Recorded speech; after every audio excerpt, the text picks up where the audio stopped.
দেখছি কি যে শুনছি নিজে, ঘটছে কি সব চারপাশে, ভাবছি অনেক হচ্ছেটা কি, থাকছি আবার তার সাথে।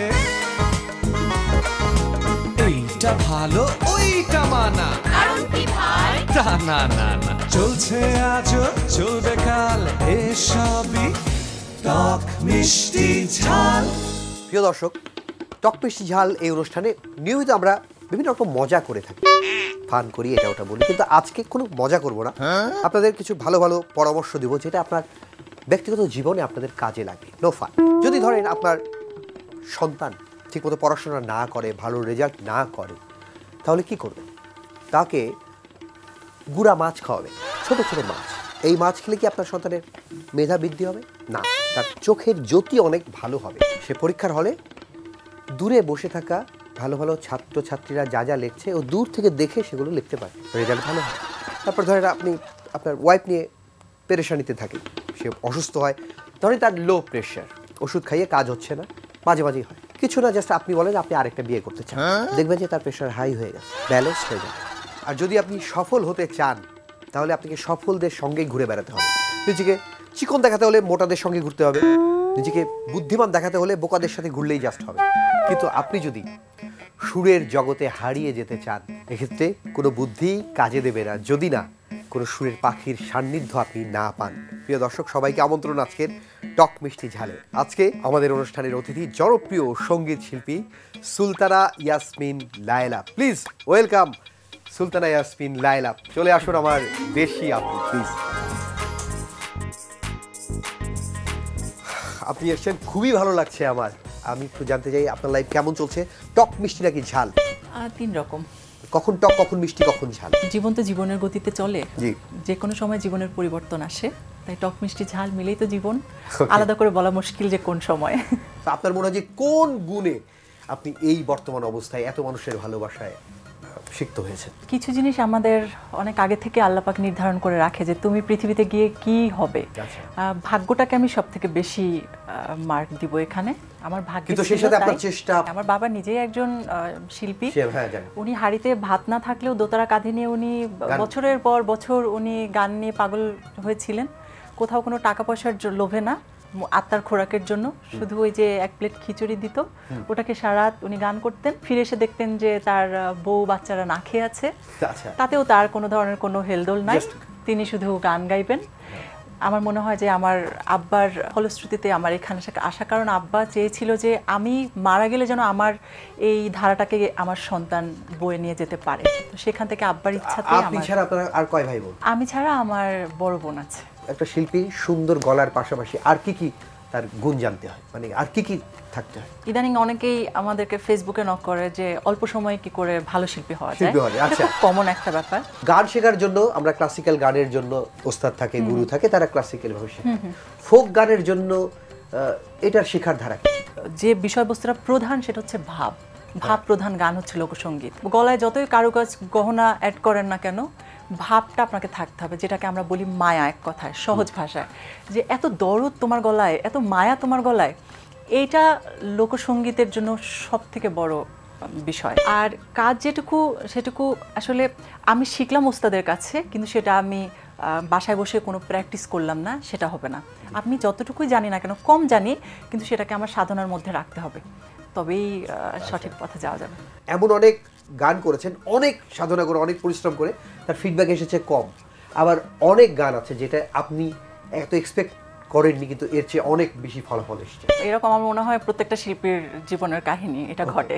তো আপনার ক্ষেত্রে সেটা কোন গানটা যেটা আপনি খুব এতটা এক্সপেক্ট করেননি, কিন্তু সেটা আপনাকে অনেক ফলাফল নিয়ে এসে দিয়েছে? আখ্যাতে ছাগলবন্দির কথা বলতেই হয়, কারণ এই গানটা যখন রেকর্ডিং হয় তার আগ পর্যন্ত কিন্তু আপনি অনেক দিন পর্যন্ত কেমন যেন একটা অফ ছিলেন আমার মনে হয়। আসলে আমরা সহজেই কোনো আর্টিস্টের উপরে একটা জিনিস আমরা খুব জোরপূর্বক চাপাই দেই, এই তুমি তো কাজ বন্ধ করে দিছো, এই তোমাকে তো দেখা যায় না। এটা সব থেকে ভুল কথা। আমরা কাজ পাই না, কাজ পাই না, হয়তো আমাকে কেউ ডাকে না। যে সময়টার কথা আপনি বলছেন সে সময় এরকমও হয়েছে যে আমাকে আলাদা করে পরিচয় দিতে হয়েছে যে তুমি কি ধরনের গান করো। তখন হয়তো বলেছি যে আমি ক্লোজ আপ চ্যাম্পিয়ন হয়েছি। বলছে তুমি চ্যাম্পিয়ন হয়েছো, তো বিষয়টা আর কি ওই রকমই, যারা গানের মানুষ, গানকে ভালোবাসে, আমরা সবসময় আসলে লাইনেই থাকি। আসলে সত্যিকার অর্থে মিডিয়াতে তো তেলি মাথায় তেলি সবাই দেয়, যারা ভালো গায় তাদেরকে আমরা ফোকাসে আনি না। এটা মিডিয়ার যারা বড় বড় ব্যক্তিত্ব তাদেরকে দায়িত্ব নিয়ে এই মুখগুলোকে সামনে আনা উচিত, তাহলে কষ্ট কম হয়, সার্থকতা আসে। এবার আপনাকে ঝটপট প্রশ্ন করবো, ওকে, উত্তর দেবেন, কিন্তু তার আগে বলেন কোন ধরনের গান আপনার বেশি ভালো লাগে? অবশ্যই লোকসঙ্গীত। লোকসঙ্গীত, ওকে। লালনের তো একটা গান, এটা তো অ্যাকচুয়ালি বাণী। তো লালনের এই গানের যে বাণী, কেউ যদি এটা যথাযথভাবে করে তাহলে সেটাকে এক কথা আমরা কি বলবো? শুদ্ধ চর্চা। এটা এক শব্দ হতে পারে লালন পালন। হ্যাঁ, লালনকে পালন করা। কোন ঘরানার শিল্পীকে কোথায় শিল্পীরা গান করে কিন্তু তাদের মশা কামড়ায়? এটা আপনি জানেন না, আমি বলে দিচ্ছি। লালনের আখড়ায়। কেমনে? কারণ অনেক ধোঁয়া থাকে সেখানে। আরে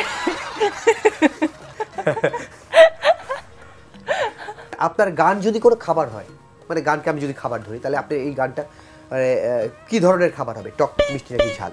সব মিলে দারুণ কিছু। আখ খেতে ছাগল বন্দি, লাইলাতে কে বন্দি? বলা যাবে না, আচ্ছা।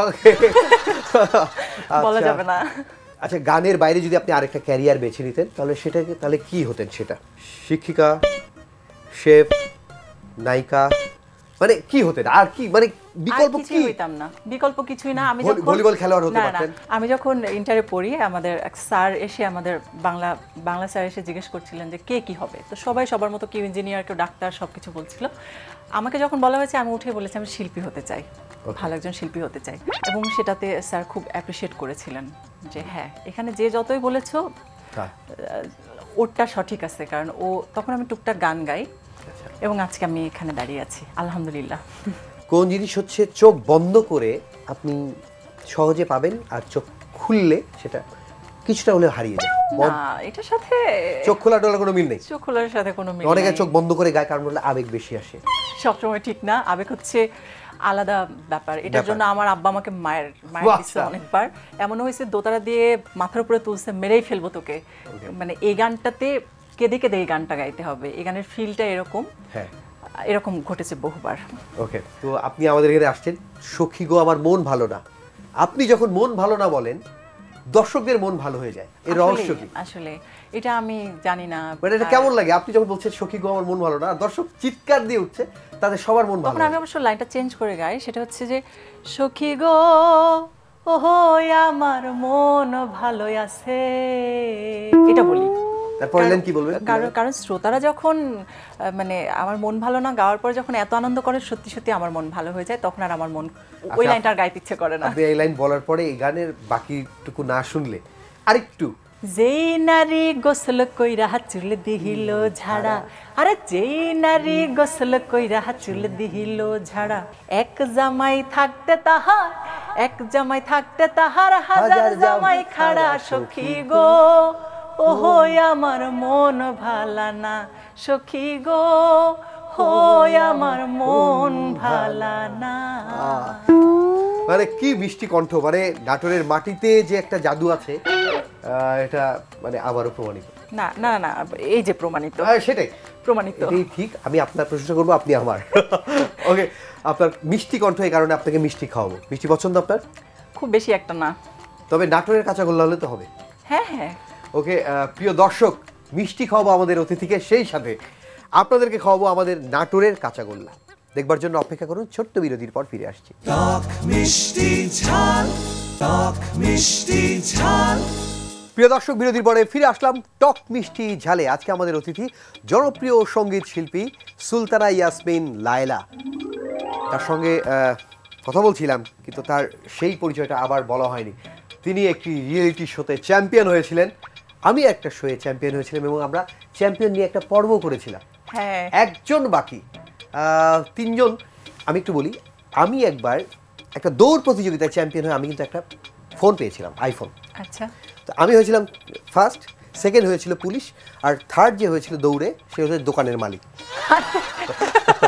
সো সেই তিনজনের গল্প বাদ আমরা তিনজন হব, আমরা আরেকজন চ্যাম্পিয়নকে ডেকে নেব। সেই চ্যাম্পিয়ন আসবে মিষ্টি নিয়ে, মিস্টার মিষ্টি সাইফুর রহমান। Saiful, please welcome. আরে আমার পছন্দের মানুষ। হ্যাঁ, ওকে, নাটোরের কাঁচাগোল্লা কিন্তু মেড ইন চিটাগং। না এটা কিন্তু মন্দ না। না। 2 নাটোর 1 চিটাগং। না আমি খুব খুশি আজকে যে দুইজনই আমার খুব পছন্দের মানুষ। দর্শকদের একটা জিনিস জানার ইচ্ছা, এই দুইজন মানুষই কিন্তু দেশের বাইরে খুব ঘুরে বেড়ায়, হ্যাঁ, কিন্তু আমি ঘুরে বেড়াই না দেশের বাইরে। স্বাভাবিক আমার ব্যাংক ব্যালেন্স সম্পর্কে জানার আগ্রহ আছে না? আছে। হ্যাঁ আছে। হ্যাঁ আছে, মানে কি আমার ব্যাংক ব্যালেন্স দেখে ব্যাংক কর্তৃপক্ষ আমাকে ডাকে পাঠাইছে যে টাকা জমা দেওয়ার জন্য। আমি কেন তাদের ব্যাংক বেছে নিলাম? বাসায় কি টিনের কৌটা ছিল না? আবার ফেসবুকে কিন্তু অনেক প্রবলেম আছে, যারা সুন্দরী মেয়েরা আছে না, এরা কিন্তু নক করলে কিন্তু রিপ্লাই দেয় না। তো আমি আমার এক বন্ধুকে জিজ্ঞেস করলাম, দোস্ত এই সুন্দরী মেয়েদের কি বলে ডাকলে ওরা রিপ্লাই দিবে? তো ও বলছে সুন্দরী মেয়েদের তুই আম্মা বলে ডাক, কারণ সন্তানের ডাক মা কখনো ফেলতে পারে না। ফেসবুকের খুব সুন্দরী মেয়ের ছবিতে শুধু একটা লাভ রিয়েক্ট দিয়েছিলাম, সাথে সাথে 12টা ছেলে মেসেজ দিছে, ভাই এটা আমার গার্লফ্রেন্ড।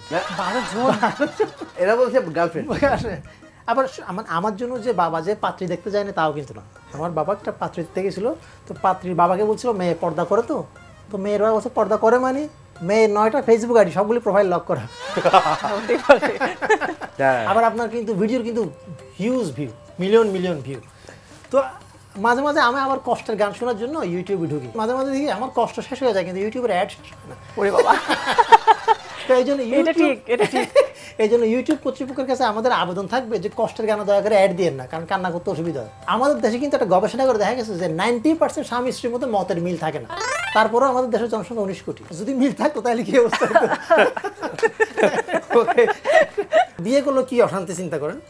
এরকম আমার এক বন্ধু অফিস থেকে আসছে, তো অফিস থেকে এসে বউরে বলতে আজকে আসার সময় একটা কুত্তা, এমন সময় মেয়ে বলছে আম্মা দেখো ভাইয়ার আমার পুতুল ভাঙিয়ে গেছে। তো জামাই আবার বলছে আরে শুনো না, আজকে আসার সময় একটা কুত্তা, এমন সময় ছেলে বলছে আম্মা পুতুল আমি ভাঙি নাই, তোমার মেয়ে আমার পুতুল ভাঙছে। তো মা বলছে তোরা চুপ থাকবি, আমার কুত্তাটার কথা শুনতে দে। আমাদের দেশে মনে করেন অনেকের মধ্যে অনেক ধরনের হতাশা কাজ করে, বিশেষ করে যারা বোতল খায়। এরকম বোতল নিয়ে একজন এটার দিকে তাকায় বলতেছে মাছের মধ্যে ফরমালিন, দুধের মধ্যে পানি, চাউলও নাকি প্লাস্টিকের, ডিমও নাকি প্লাস্টিকের। ও বলছে না এই মদ ছাড়া আর কোনো কিছুতে ভরসা করা যাচ্ছে না। রনির কয়েকটা ঘটনা শেয়ার করি। আমার জানার অনেক। কেরালা আছে না, ইন্ডিয়াতে একটা জায়গা আছে কেরালার মধ্যে কুচি একটা শহর আছে। তখন আমাদের কম্পিটিশন হচ্ছে কি বউকে কোলে নিয়ে দৌড় দিতে হবে 25 মিটার। কাকতালি ভাবে রনি ফার্স্ট। অবাক ব্যাপার হচ্ছে 25 মিটার শেষ, কিন্তু রনির দৌড় থামতেছে না। কেন? সবাই তো অবাক, সবাই দৌড়িয়ে গিয়ে দেখে রনি যারা নিয়ে দৌড়েছে ওটা রনির বউ না আরেকজনের বউ। এটা দারুণ ছিল। আর একটা ঘটনা শেয়ার করি। আমাদের দেশে কি হয়, ব্যাংকে যদি কখনো কিস্তি মিস হয় খুব প্রেশার দেয় না ব্যাংক থেকে আপনাকে, বিশেষ করে ক্রেডিট কার্ডের ক্ষেত্রে। নেওয়ার আগে যে কি পাম্পটি কি তেলায়, নেওয়ার পরে কি হুমকি ধামকি। তো এরকম রনি করছি ক্রেডিট কার্ডের কয়েকটা কিস্তি মিস করছে। এবার ব্যাংক থেকে লোক চলে আসছে, দরজা ধাক্কাইতেছে, এই আজকে দরজা খোল, তোকে আজকে মানে টাকা দিতেই হবে। রনি বাথরুমে গোসল করছিল, হঠাৎ জানলা দিয়ে কি দেখে নাগা সন্ন্যাসী আছে না, কাপড় চোপড় ছাড়া, 10-12 জন নাগা সন্ন্যাসী কাপড় চোপড় ছাড়া হেঁটে চলে যেতেছে। তো রনি অবস্থা বুঝা ও কাপড় চোপড় ছাড়া ওদের সাথে মিশে গেছে। এর মধ্যে এক নাগা সন্ন্যাসী রনির কাঁধে হাত দিয়ে বলছে ভাই আপনি কয় কিস্তি মিস করছেন। তার মানে এই সংখ্যা প্রচুর। আর একটা ঘটনা শেয়ার করি এবার আমাদের দেশে, এটা হচ্ছে পাকিস্তান। পাকিস্তানে এক বিচারক, সে রাতের বেলা একা গাড়ি ড্রাইভ করতে করতে নির্জন জায়গায় গিয়ে থাকে, গাড়িটা নষ্ট হয়ে গেছে, বন্ধ হয়ে গেছে, স্টার্ট নিচ্ছে না। তো শিখে করবে হাঁটতে হাঁটতে ঘুরতে ঘুরতে এক মহিলার বাড়িতে নকলের মহিলা দরজা খুললো, বলে দেখেন আমি একটা নির্জন জায়গায় চলে আসছি, আমার গাড়ি নষ্ট হয়েছে, আমি মেকানিক কোথায় পাবো? বলে মেকানিক তো আপনি এত রাতে পাবেন না, আমি সকালবেলা হলে এখান থেকে 10 কিলোমিটার দূরে আপনি তার খবর পাবেন। কোথায় ঝামেলা হয়ে গেলো, আমাকে থাকতে হবে, থাকার কোনো ব্যবস্থা আছে? ব্যবস্থা তো নেই। আপনার এখানে থাকা যাবে? না আমি একজন মহিলা, দেখেন আমি একজন বিচারক, আপনি আমার উপর ভরসা করতে পারেন। মহিলা অনেক চিন্তা ভাবনা করে বলে আমি তো বিছানা একটাই, কিভাবে? কই যে আমি তো একজন বিচারক। মহিলা ভরসা করলো, তারা শুইলো, রাতের বেলা দুজন উল্টা দিকে মুখ ঘুরে শুয়ে থাকলো। সকালবেলা এবার বিচারক ঘুরে দেখে মহিলা তার পোষা মুরগিকে খাবার খাওয়াইতেছে। তো এই বিচারক মহিলা বলছে আপনি কি পোষা মোরগ মুরগি কয়টা? মুরগি আছে 30টা আর মোরগ আছে 40টা। ওর হিসাবে একটু উল্টা হয়ে গেল না? মোরগ বেশি হয়ে গেল না? কোন 40টার মধ্যে 5টাই হচ্ছে কাজের, আর বাকিগুলি বিচারক।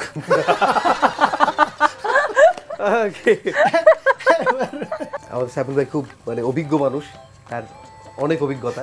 তো তার মিষ্টি মেড ইন চিটাগং হলেও আমার মনে হয় কাঁচাগোল্লার চেয়ে কোনো অংশ কম না। মানে কেমন লাগলো মিষ্টিগুলো? খুবই মজার, খুবই মজার। আমার আসলে মনটা খুব একটা ভালো ছিল না, যে সখীগো মন ভালো না টাইপের অবস্থা। মনটা সত্যিই ভালো হয়ে গেল। সাইফুল আমার অনেক পছন্দের একজন মানুষ, আর দেখতে মাশাআল্লাহ লাগছে। দারুণ লাগছে। এই প্রথম লাইভে কোনো কিভাবে বলবো, সরি ফোন এসছে। হ্যালো, কে বলছেন? হ্যাঁ, আচ্ছা ঠিক আছে।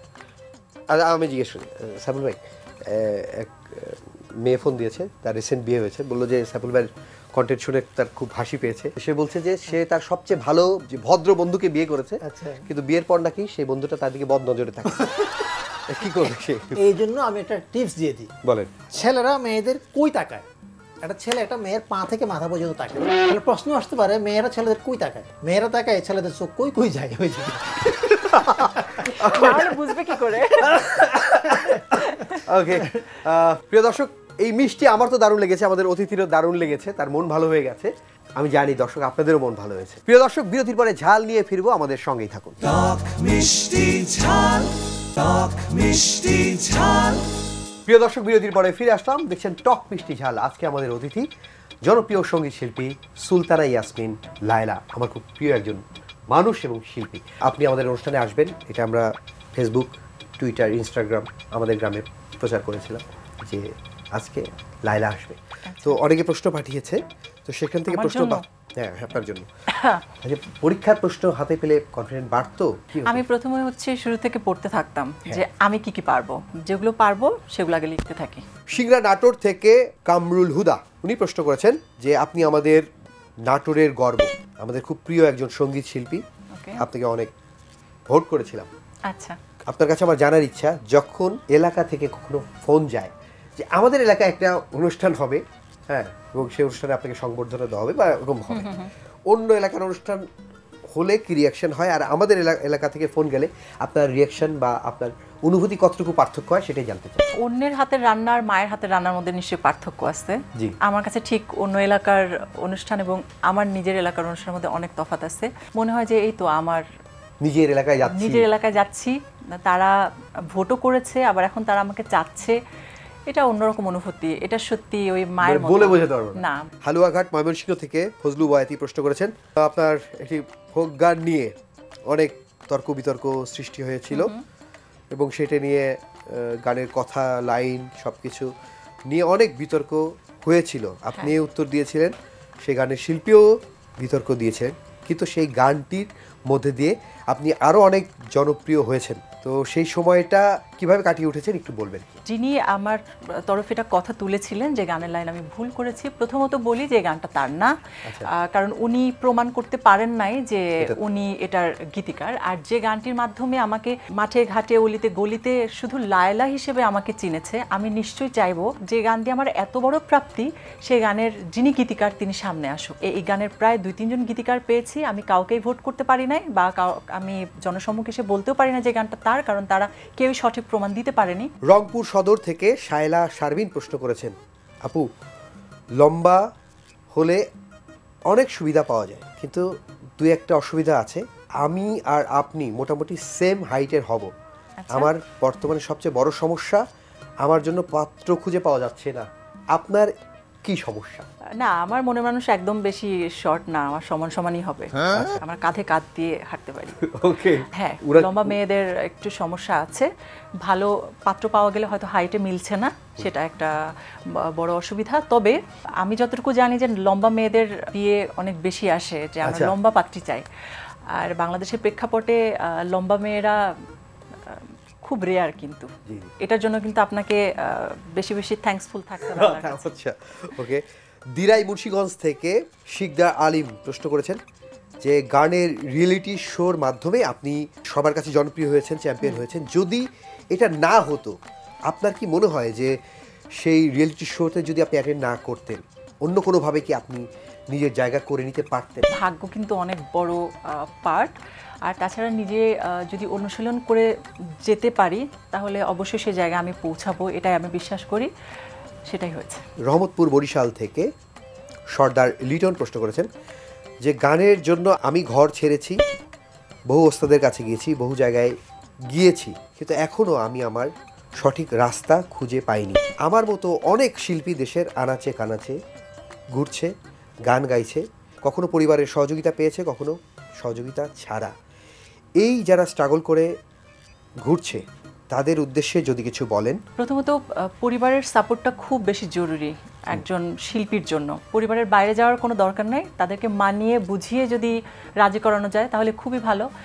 আর সব কিছু ছেড়ে দিয়ে আমি শুধু গানই করব এই চিন্তা ভাবনা থেকে একটু বেরিয়ে আসতে হবে। সাত করে পড়েছি গলে প্রেম কলঙ্কের মালা। আমরা কণ্ঠ শ্রমিক, আমরা পরিশ্রম করে খাই।